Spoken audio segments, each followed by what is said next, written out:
Welcome to this deep dive. Today, we're looking at something pretty big, the 13th step to riches. Right, the supposed peak of this whole personal success philosophy. Exactly. We're digging into chapter 13 from 14.pdf, the one called The Sixth Sense, the door to the Temple of Wisdom. Yeah, and the goal is really to unpack what this sixth sense is, Mhm. according to the text, and, how it's supposed to actually work. It's an interesting source, this chapter. It really is. It's pulling together a lot of threads from previous principles. This sixth sense isn't just tacked on. It's presented as the The culmination. result of mastering the other 12. Precisely. And it mixes psychology with, well, some might say spiritual ideas, so we need to look closely at the claims. Right. And for you listening, if you're into, efficient learning or understanding different ways people think about insight and success, This offers a really fascinating, maybe slightly unconventional perspective. we'll try to break down the core ideas clearly and highlight the really intriguing bits. Definitely. Okay, so let's start there. This sixth sense. How does the chapter actually define it? Well, the text gives a pretty direct definition. It says it's the sixth sense through which infinite intelligence may and will communicate voluntarily. Voluntarily, so not something you force. Exactly. Without any effort from or demands by the individual. It's positioned as the final step, only reachable after mastering the others. So no shortcuts. You have to do the work first. That's the strong implication. It's not a beginner technique. And it connects to the mind, specifically the subconscious. Yes, it links it directly to what it calls creative imagination. It describes this part of the subconscious as a kind of receiving set. A receiving set for What, ideas? ideas, plans, thoughts, the things that hit you as flashes, hunches, or inspirations. You know, those moments. Yeah, like a sudden insight. So the idea is we all have this set, but the principles help tune it. That seems to be the analogy, yeah. Mastering the groundwork makes the reception clearer. But it still sounds a bit fuzzy. Mm-hmm. The text even says it's hard to describe. It does. The author suggests that someone who hasn't mastered the other principles just doesn't have the experiential context. Like explaining color to someone who can't see. Kind of. There's no shared frame of reference for the specific type of awareness it's describing. It builds on the previous steps. Okay. And it's also framed as a bridge, right? Between our own minds and something bigger. Exactly. It's proposed as potentially the medium of contact between the finite human mind and infinite intelligence. Infinite intelligence, that's a big concept. Huge. It's described as a blend of the mental and spiritual, the point where we connect with the universal mind. This is where it gets quite profound. It touches on that universal human desire, maybe, to connect to something larger. You could definitely draw that parallel, yeah. Yeah. It resonates with themes in psychology and philosophy. Okay, so sixth sense. Enhanced intuition linked to universal intelligence, reward for mastering. What about the benefits? What does it supposedly do? The text lists some pretty major ones, like getting warnings about dangers and time to avoid them. Like a built-in alarm system? Sort of. And on the other side, being notified of opportunities right when you need them. It's like an internal guidance system. Have you ever had that kind of strong gut feeling that just turns out right? We all have, probably. This sounds like that, but, supposedly more reliable, more dialed in. A personal radar for life's ups and downs?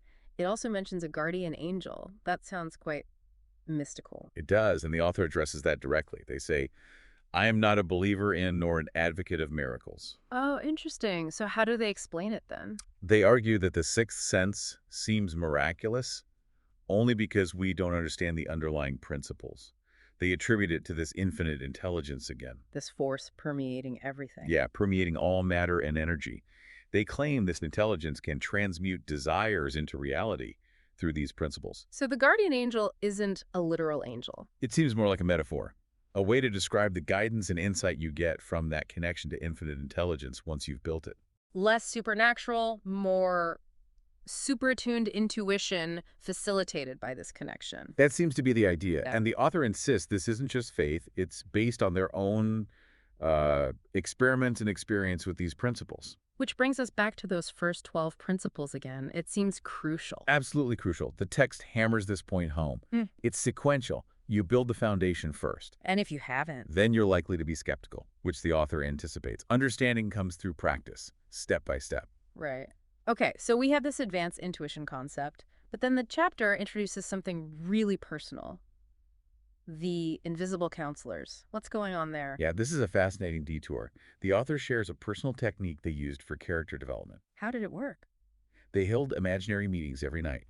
Just before sleep, they'd picture themselves with 9 historical figures they admired. 9 specific people. Who were they? Let's see.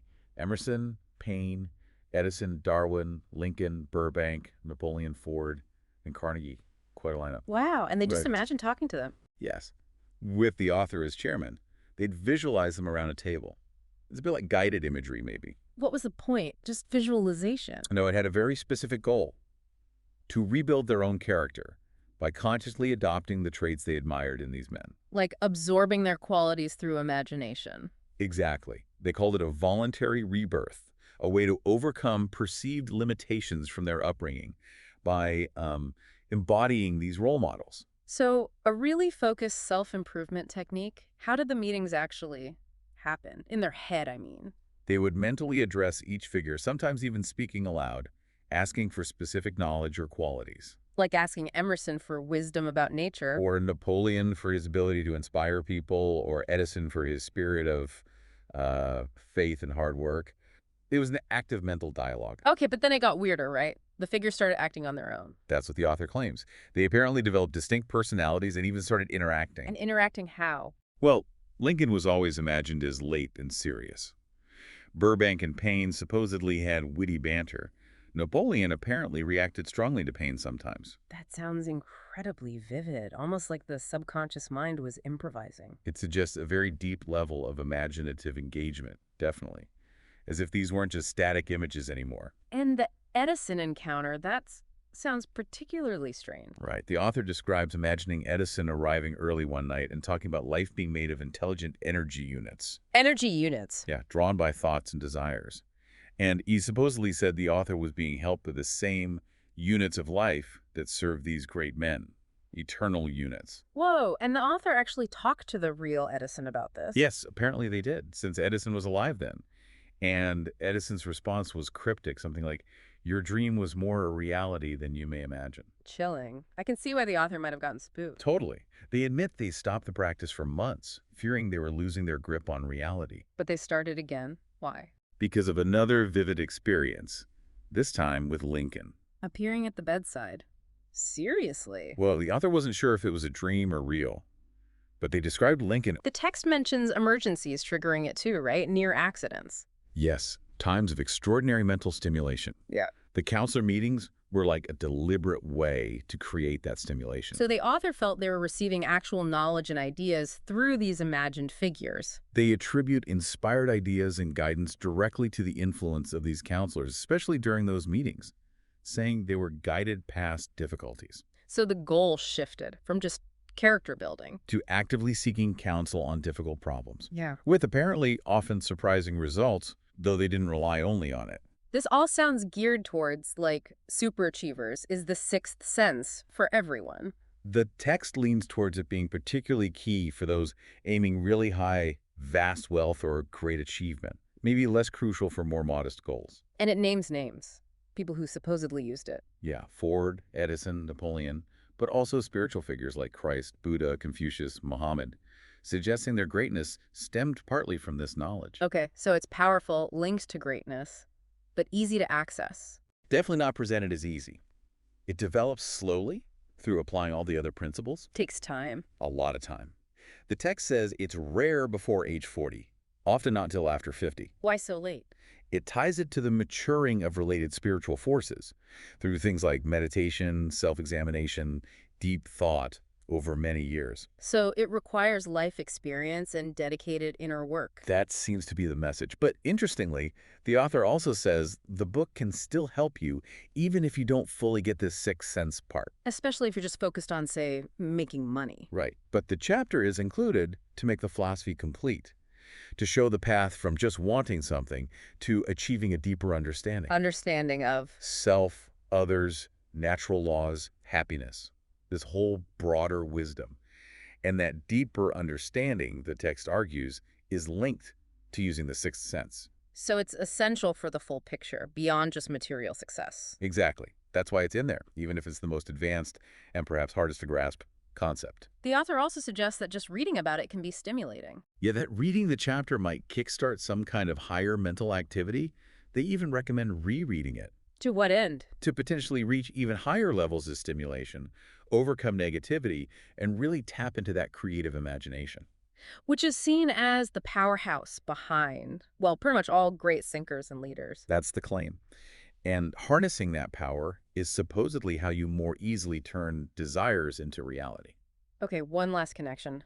It loops back to faith and fear, right, from earlier in the book. Briefly, yes. Huh. It nods back to building faith through things like auto-suggestion and desire. And reminds us about mastering fear. Right, mentioning the 6 basic fears discussed later, suggesting they often lurk in the subconscious, As undetected. invisible barriers. Yeah, ghosts created by imagination, the text calls them, capable of real mental damage. And it ends by highlighting that common weakness of letting negative influences from others seep in. So controlling your own mind, faith over fear, is fundamental to accessing the sixth sense. That's the underlying message. It's all interconnected. Master your inner world to connect with the outer, or maybe the deeper, intelligence. Right. Okay, that was a lot to unpack. Let's try to sum up the key takeaways from this deep dive. We looked at the sixth sense, defined as this link to infinite intelligence via creative imagination.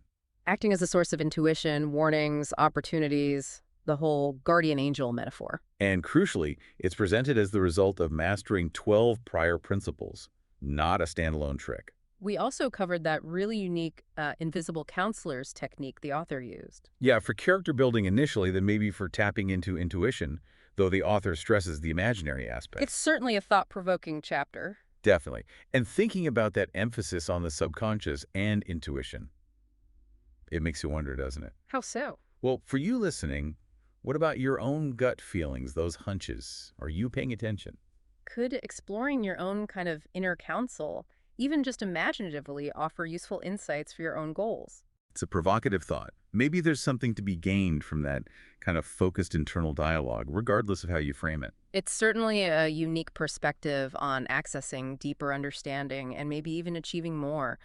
We hope exploring these ideas has been useful. Yeah. Reflect on what resonates, what challenges you, and how it fits or doesn't fit with your own views on the mind's potential. Thanks for joining us for this deep dive.